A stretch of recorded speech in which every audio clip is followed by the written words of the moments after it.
મોરબીમાં આમ આદમી પાર્ટીની પરિવર્તન સભામાં જે પરિવર્તન આવ્યું તે જોઈને ખુદ આપના નેતાઓ પણ સ્તબ્ધ થઈ ગયા.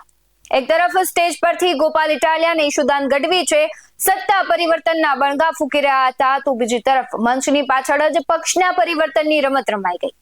ઈશુદાન ગઢવી અને ગોપાલ ઇટાલિયા જેવા મોટા ગજાના નેતાઓ મંચ પરથી ભ્રષ્ટાચાર મુક્ત શાસનની વાતો કરતા હતા, પરંતુ તેમને અંદાજ પણ નહોતો કે જે પાયા પર તેઓ ઊભા છે એ જ પાયો આજે તેને હચમચાવી જવાનો છે. મોરબીના રવાપર રોડ પર આમ આદમી પાર્ટી દ્વારા આયોજિત પરિવર્તન સભામાં ભારે રાજકીય ડ્રામા સર્જાયો. એક તરફ ગોપાલ ઇટાલિયા અને ઈશુદાન ગઢવી મંચ પરથી પરિવર્તનની વાતો કરી રહ્યા હતા, તો બીજી તરફ પક્ષના જ સહપ્રભારી હિતુભા રાઠોડે પક્ષને ગુંડાઓ અને અમીરોની પાર્ટી ગણાવી રાજીનામું ધરી દેતા મોરબીનું રાજકારણ ગરમાયું હતું.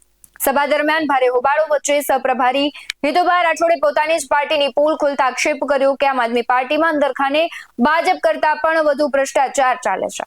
નાના કાર્યકર્તાઓની કોઈ કિંમત નથી. તેમણે લોકોને અપીલ કરતા કહ્યું છે કે કોઈ આ પાર્ટીમાં જોડાવું નહીં, કારણ કે આ માત્ર અમીરોની પાર્ટી છે, ગરીબોની નહીં.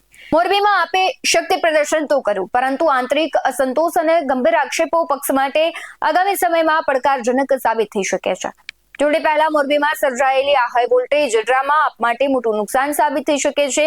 જે મોરબીમાં જીતના સપના જોવાયા હતા, ત્યાં જ પક્ષના ફાટા લોકમુખે ચર્ચાઈ રહ્યા છે. હિતુભાનું રાજીનામું એ માત્ર એક પદનો ત્યાગ નથી, પણ આપની વિચારધારા સામે ઉઠેલો એક મોટો સવાલ છે. મોરબીમાં પરિવર્તન તો ના આવ્યું, પણ આપના સંગઠનમાં ભંગાણ ચોક્કસ આવ્યું છે. હવે જોવાનું એ રહેશે કે આ ડેમેજ કંટ્રોલ કરવા માટે ઈશુદાન અને ગોપાલ કયો નવું દાવ ખેલે છે.